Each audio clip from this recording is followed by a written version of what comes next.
how can I be physically healthy while I'm taking medications for my mental health? Tell me about it. So I have been on antidepressants and anti-anxiety medications for most of my adult life. I'll be 32 this year, so we'll say 10 of the last 15 years I've been taking these medications. And do you mind telling me what you're on? Right now, I'm on Effexor, and then I have Klonopin that I take when I have really bad panic attacks. Those are both pretty. Those are both very common and deceptively powerful. Yes, I have learned that.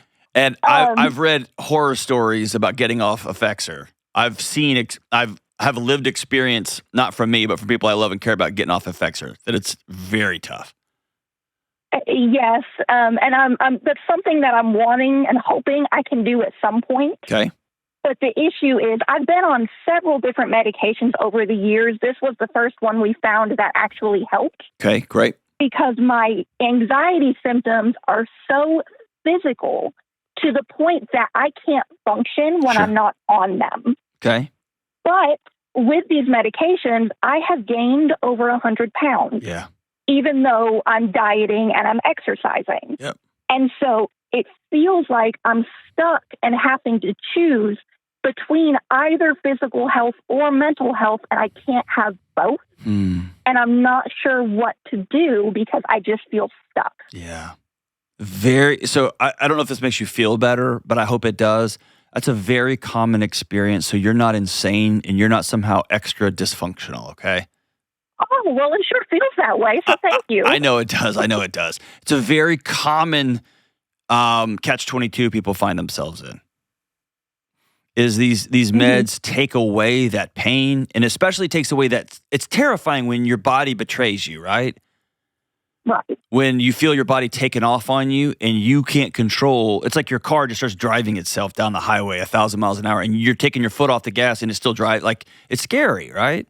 And so these meds help take that away, but then they come with such wild side effects too. Are you married?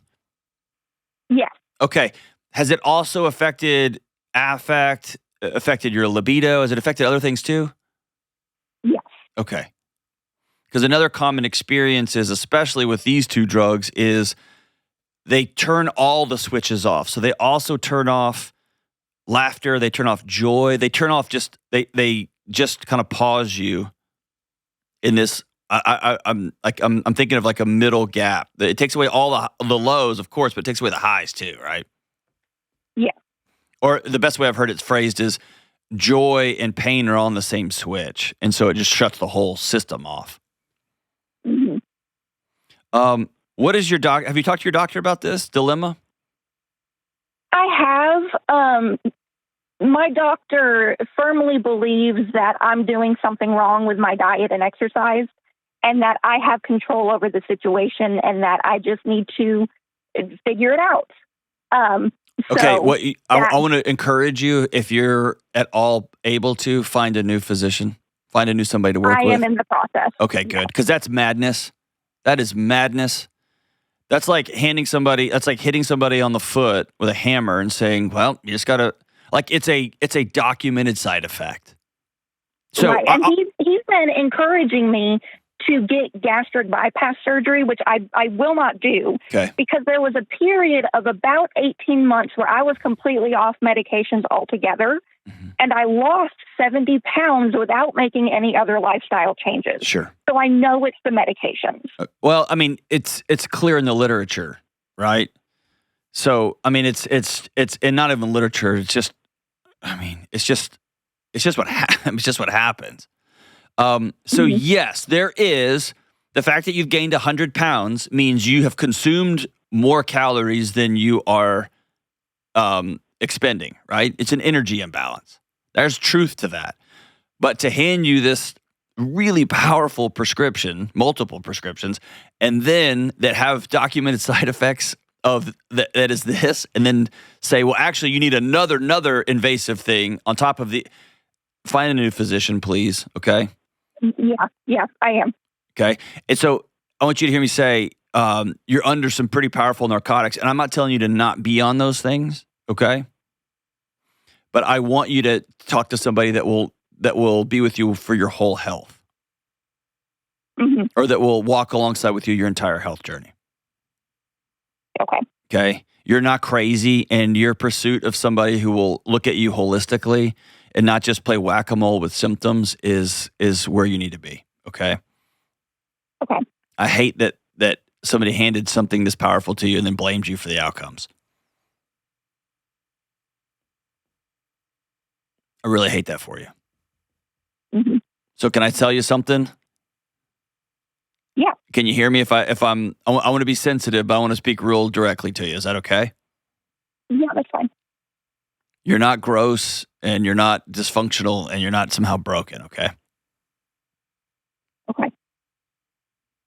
And I love the fact that you're wanting to stay healthy, both emotionally and mentally and physically too.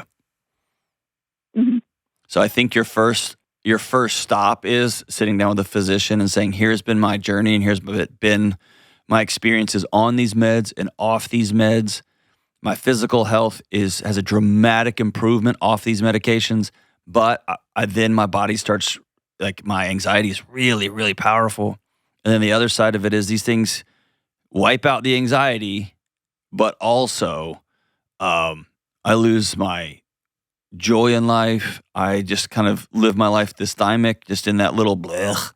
And I'm clearly eating way more than I'm moving. And it's coming at a physical cost, right? Mm-hmm. Yeah. Absolutely, you're worth that. And both of those meds, despite how common they are very powerful. And can I also recommend something? Yeah. Please don't spend 1 second of time on the forums, on the internet forums, trying to research these things, okay? Okay. It's going to make you nutty. There's whole effexor, like, subgroups of things, and it can just be kind of wild out in there, right? Mm-hmm. Have you done that before? I've done a little bit, but I haven't. I'm not hating on you. I'm not hating on you. Into it. I know it's all good. It's not going to solve anything. It's just going to make you further doubt every step that you take in any shape, form, or fashion. And because everything I saw was, it makes me gain a little bit of weight, but not this much. Well, so and again, it just make me feel like I'm crazy. The catch-22 of psychiatric meds are they do work, but they work differently for different people for different reasons in different situations and different scenarios. And so it's often a constant roulette game of what's going to work for this person in this situation, in this season of life, and this environmental stressors and all that. And so when you go to a forum, it just says, this medication's great, this one's bad, this one's the worst. It's stripped of context, it's stripped of individual situations. And depending on which physician you were seeing, sometimes you walk in and say, hey, I'm going through this, this, and this, and this. And they say, yeah, that's exactly where you should be with what's going on in your life. And then somebody else might see you for 3 minutes, tag you with some sort of diagnostic, and then hand you a script and send you out the door.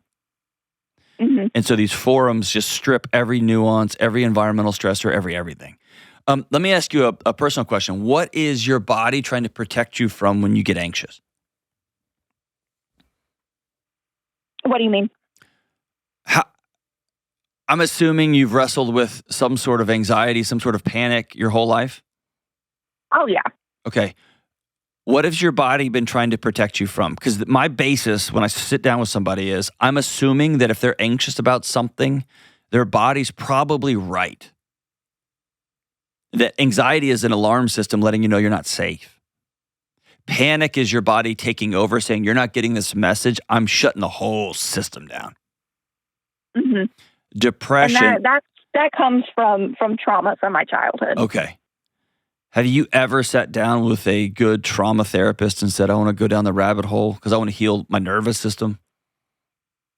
I've sat down with a couple of different therapists over the years, and they've helped me to understand why I have the anxiety, but we haven't really been able to tackle the physical symptoms and how to rewire that. Okay. I will tell you, as somebody who has personally benefited from things like really extreme breathing techniques with a trained professional. This sounds counterintuitive, but it was a touch-based trauma therapy.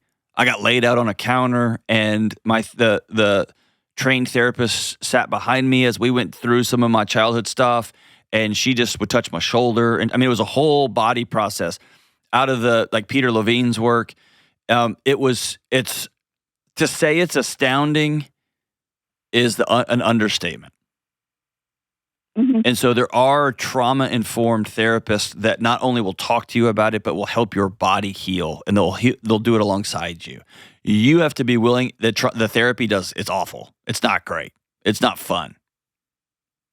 But on the other side of it, I can't even describe it. I wouldn't have believed it's real had I not experienced it myself. Mm-hmm. And so deciding I want to get with a trauma-informed therapist in my area, and I want to go in, and when I sit down the first day, I want to say, I have a real traumatic background. I've been through hell. I'm here, and I need to learn some trauma-informed practices to help my nervous system begin to heal. Okay, and I'm willing to do that. I know you are. Of course you are. Sure what that would look like, or who I would even need to talk to about that. But if it's getting a local therapist in your area, and if you have to drive to Nashville, it's worth a 3-hour drive, mm-hmm. right? But I'll tell you, if you walk around every day scared of your own body, that it's going to take off on you, and if you go through your whole life then blaming yourself for the outcomes and somewhat predictable outcomes of some of these medications, it just further fuels this shame cycle you've been on since you were a little girl, right? Mm-hmm. This idea that I can't even do medication right. Like even the cure, I can't do right. And I just want you to know that's not true. Do you believe me? I believe you. Okay. You don't have to believe me, but I want that voice rattling around in your mind. And for whatever it's worth, I'm proud of you for caring enough about yourself to go get medication and go sit with a doctor. And I'm proud of you for having enough courage to say, all right, this is coming with some side effects that are as bad, if not worse, than my original challenge. Because being 100 pounds overweight will kill you too, right? Yeah. And it hurts your knees and your back and your self-confidence and your marriage. It hurts everything. And so I don't want the solution to be as potent or more devastating than the actual issue we're trying to solve. Have you had suicidal ideation in your life? In my past, yes. In your not past? Something recently. Okay. All right. So the words trauma-informed and sitting down with a therapist and saying, I will talk about this, but I'm interested in healing my nervous system. Can you help me? With some practical steps. And if they say, well, no, what we do here is we like to talk about things, then say, thank you so much, and I'm grateful for your time. Mm-hmm. Okay? Okay. And I'm confident in your area out there in East Tennessee that there is some good resources. It can be harder to find those kind of resources in rural areas. But that I want you to advocate for yourself in that way, and do get with a new physician ASAP. And if your new physician tells you the exact same thing, then go find a psychiatrist in your area. And again, I know these things are expensive. There's long wait lists and all this. We're not in a huge rush. We want to do this right, and we're going to go slow. But yeah, you taking some pretty high-powered drugs and gaining weight, that's super common. Having your libido fall off a cliff, super common. There's some really powerful side effects to some of these things. And so keep searching. And don't do it on the internet. Do it with trained professionals. Thank you so much for the call, sister.